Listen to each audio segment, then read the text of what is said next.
پاکستان میں مقیم امریکی شہری سنتھیا ریچی کی پیپلز پارٹی کی قیادت پر الزامات کی بوچھار کہتی ہیں رحمان ملک 2011 میں جب وزیر داخلہ تھے یوسف رضا گیلانی اور سابق وزیر صحت مخدوم شہاب الدین نے بھی بدسلوکی کی۔ یوسف رضا گیلانی نے سنتھیا ریچی کی الزامات مسترد کر دیے۔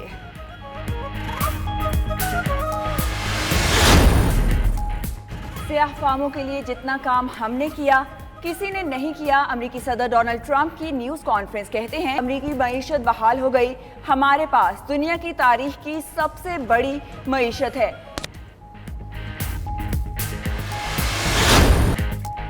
لاک ڈاؤن کی طرف واپس نہیں جا سکتے، سمارٹ لاک ڈاؤن کو پوری دنیا نے تسلیم کیا، ہو سکتا ہے ہاٹ سپاٹس بند کرنے پڑ جائیں، اس کے لیے ٹائیگرز کی ضرورت پڑے گی۔ مزید بولے ٹیکس میں 800 ارب روپے کمی آ گئی، آدھا ٹیکس قرضوں اور سود میں چلا گیا۔ 800 ارب روپے کا ہمارا جو ٹیکس ہے اس کے اندر کمی آئی۔ پہلے سال میں جتنا ہم نے ٹیکس کا پیسہ اکٹھا کیا تھا اس کا آدھا قرضوں کی قسطیں ادا کرنے میں چلا گیا، جو قرضے پچھلی حکومتوں نے۔ وزیر اعلیٰ سندھ نے کہا کہ اجتماع میں پورے پاکستان سے لوگ جمع ہوئے، تبلیغی جماعت کے 765 افراد پازیٹیو نکلے۔ اگر انہیں لاک ڈاؤن کر کے ڈرائیو ان میں روک لیا جاتا تو صورتحال مختلف ہوتی۔ اپوزیشن اور گورنر کی مشاورت سے لاک ڈاؤن کر دیا۔ وزیر اعظم نے تقریب میں لاک ڈاؤن کی مخالفت کی، ہم نے تمام صوبوں سے زیادہ ٹیسٹ کیے۔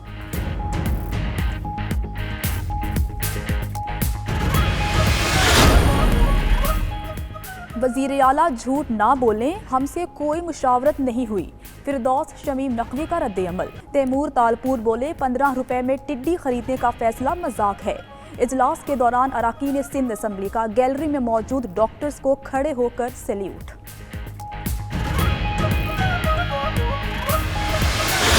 ایس او پیز کی خلاف ورزیوں پر چھاپے، ایس او پیز پر عمل درآمد نہ کرنے پر لاہور، راولپنڈی سمیت دیگر شہروں میں متعدد دکانیں سیل، کئی دکاندار گرفتار۔ جو تاجر ماسک فراہم نہیں کر سکتا دکان کو تالا لگا کر گھر چلا جائے۔ وزیر صنعت پنجاب میاں اسلم اقبال کا دو ٹوک موقف۔ لاہور میں ٹریفک پولیس نے ماسک نہ پہننے پر چالان شروع کر دیے۔ لاہور کے پارک کھل گئے، ماسک اور گلوز کے بغیر داخلہ اور جھولے بند۔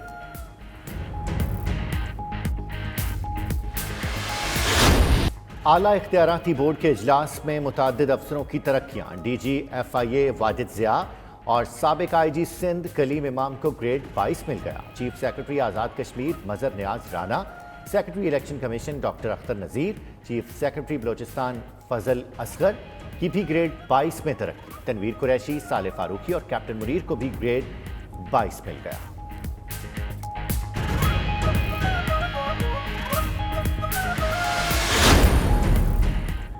لاہور میں نان اور روٹی کی قیمتوں میں اضافے کا اعلان۔ متحدہ نان روٹی ایسوسی ایشن نے کہا کہ 10 جون سے سادہ نان 15 روپے کا ملے گا، سادہ روٹی کی قیمت 10 روپے ہوگی۔ آٹے اور فائن کی قیمتیں بڑھنے کے بعد اضافہ ناگزیر تھا، قیمتیں بڑھنے پر حکومت نے کوئی ایکشن نہیں لیا۔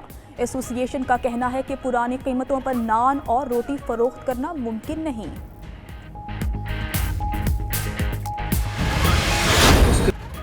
پنجاب اسمبلی نے 3 متنازع کتابوں پر فوری پابندی کا حکم دے دیا۔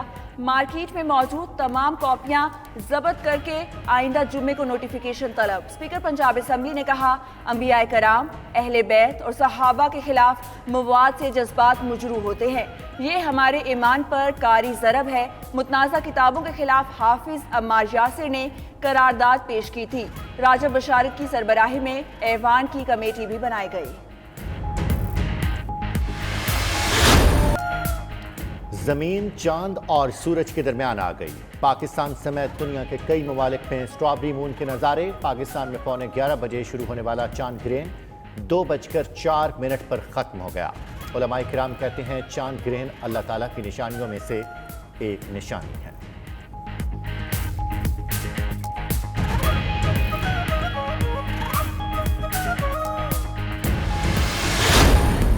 دبئی میں گریجویشن کرنے والوں کا کانووکیشن بھی کھٹائی میں پڑ گیا۔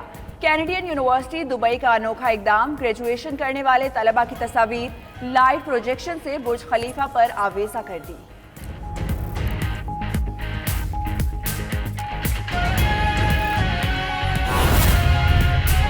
پاکستان سمیت کئی ممالک میں اسٹرابری مون کے نظارے. پاکستان میں چاند گرہن کا آغاز 10:45 پر ہوا. چاند گرہن 2:05 پر ختم ہوگا.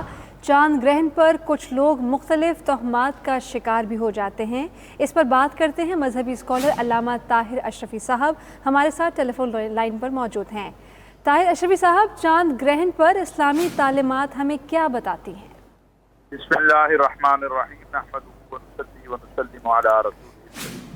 گزارش یہ ہے کہ چاند اور سورج کے دونوں جو ہیں اللہ کی مخلوق ہیں، اور یہ چاند گرہن یہ سورج گرہن جو ہے یہ رسول اللہ صلی اللہ علیہ وسلم سے جو ہمیں فرامین ملتے ہیں. حضرت عبداللہ بن عمر رضی اللہ تعالیٰ عنہ کی ایک روایت ہے، اس کے مطابق یہ اللہ کی نشانیوں میں سے یہ نشانی ہے. نہ یہ کسی کی موت کا سبب بن سکتا ہے، نہ کسی کے نقصان کا سبب بن سکتا ہے، نہ کسی کی زندگی کا سبب بن سکتے ہیں. ہاں، رسول اللہ صلی اللہ علیہ وسلم نے اس موقع پر نماز ادا کی ہے، جسے ہم صلاۃ الکسوف بھی کہتے ہیں، اور اللہ کا ذکر اور استغفار جو ہے وہ کیا ہے، کیونکہ یہ اللہ کی نشانیوں میں سے ایک نشانی ہے، اور اپنے بندوں کے اوپر اللہ تعالیٰ اس کا اظہار کرتے ہیں. تو اللہ کے بندوں کو جب اللہ کی طرف سے اس قسم کی کوئی نشانی ظاہر ہو تو اللہ ہی کی طرف رجوع کرنا ہے، کیونکہ وہی خالق و مالک اور رازق ہے، اور وہی ہماری مشکلوں کو حل کرنے والا ہے. لہٰذا بذات خود یہ چاند گرہن یا سورج گرہن جو ہے یہ نہ کوئی نقصان دے سکتا ہے، نہ کوئی فائدہ دے سکتا ہے، اور ہمیں وہی کام کرنا چاہیے جو ہمارے آقا و مولا سیدنا محمد صلی اللہ علیہ وسلم نے ہمیں بتایا ہے. تو اس میں سیدنا عبداللہ بن عمر رضی اللہ تعالیٰ عنہ سے جو روایت ہے اس کے مطابق یہی ہے کہ اللہ کے نبی صلی اللہ علیہ وسلم نے فرمایا کہ یہ نہ کسی کو زندگی دے سکتا ہے، نہ کسی کو موت دے سکتا ہے، لیکن اس کے اعمال جو ہیں وہ یہ بتائے گئے کہ استغفار کیا جائے اور اس کی نماز ادا کی جائے، جو نماز کسوف ہے وہ ادا کی جائے. طاہر اشرفی صاحب، بہت سی ملی جلی باتیں سامنے آتی ہیں چاند گرہن کو لے کر کہ جب چاند گرہن کا وقت ہو اس وقت گھر سے باہر نہ جایا جائے، یا آسمان کی طرف نہ دیکھا جائے، یا خدا نخواستہ یہ کسی مصیبت کا سبب بن سکتا ہے یہ چاند جس کو گرہن لگا ہوا ہے. تو ایسی صورتحال میں جب پہلے یہ چاند گرہن ہوا کرتا تھا تو کیا نمازیں پڑھی جاتی تھیں، کیا عبادات کی جاتی تھیں؟ دیکھیے، یہ پھر حضرت مغیرہ بن شعبہ رضی اللہ تعالیٰ عنہ سے روایت ہے کہ رسول اللہ صلی اللہ علیہ وسلم نے فرمایا ہے، جس کا مفہوم اس طرح سے ہے کہ بے شک سورج اور چاند اللہ کی نشانیوں میں سے دو نشانیاں ہیں. کسی کی موت یا زندگی کی وجہ سے اسے گرہن نہیں لگتا، لیکن جب تم لوگ اسے گرہن لگا ہوا دیکھو تو اللہ سے بخشش اور رحم کی دعا کرو اور نماز پڑھو حتیٰ کہ یہ گرہن جو ہے وہ ختم ہو جائے. لہٰذا یہ سمجھنا کہ چاند یا سورج گرہن سے یہ کسی کو نقصان پہنچائے گا تو یہ نقصان نہیں پہنچا سکتا. یہ اللہ کی نشانی ہے، اور اللہ کی نشانی جب ظاہر ہو تو اللہ کی طرف رجوع کرنا چاہیے، استغفار کرنا چاہیے، رسول اللہ صلی اللہ علیہ وسلم پہ کثرت سے درود شریف پڑھنا چاہیے، کیونکہ اللہ کے نبی صلی اللہ علیہ وسلم نے فرمایا من صلی علیہ مرۃ فتح اللہ لہ بابا من العافیہ، جو ایک مرتبہ مجھ پر درود پڑھے، ایک مرتبہ جس نے کہا صلی اللہ علیہ وسلم، اللہ پاک اس پر عافیت کے دروازے کھول دیتے ہیں. بے شک وہ رب نیاز ہے. آپ ہمارے ساتھ ہیں طاہر اشرفی صاحب، اور فاروق القادری صاحب بھی ہمارے ساتھ ہیں. السلام علیکم، بہت شکریہ آپ نے ہمارے لیے وقت نکالا. جیسا کہ آپ جانتے ہیں کہ آج چاند گرہن ہوگا، تو اس سلسلے میں بہت ساری باتیں ہیں، بہت سارے وہم کا شکار ہو جاتے ہیں ہمارے عوام کے. گرہن کا مطلب یہ ہے، اور اس سے بہت ساری چیزوں کو جوڑ لیتے ہیں اپنی روزمرہ زندگی کے بارے میں. آپ بتائیے گا یہ سب کچھ کتنا سچ اور کتنا جھوٹ ہے؟ وعلیکم السلام ورحمۃ اللہ. چاند گرہن اللہ تعالیٰ کی قدرت کی نشانیوں میں سے ایک نشانی ہے. اس قادر مطلق رب العزت کی زبردست طاقت کا اظہار ہے کہ اسی نے ان کو بنایا، ان کی روشنی ظاہر کی، اور جب چاہے ان کی روشنی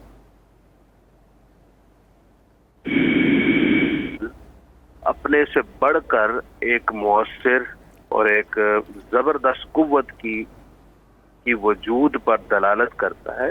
اس کا نہ تو کسی کی موت سے تعلق، نہ حیات سے تعلق، اور جو ہمارے معاشرے میں جاہلانہ اوہام ہیں وہ سب بھی جو چاند سے متعلق ہیں وہ سراسر باطل ہیں، ان کا چاند کے ساتھ کوئی تعلق نہیں ہے۔ مثلا یہ سوچنا کہ کوئی ایسی خاتون جو پریگنینسی کی حالت میں ہیں وہ چاند گرہن میں آ جائیں تو ان کو کوئی نقصان پہنچے گا، یہ سب وہم ہے۔ حدیث پاک میں یوں ہے کہ نبی اکرم صلی اللہ علیہ وآلہ وسلم چاند گرہن کے وقت نفل نماز ادا فرماتے،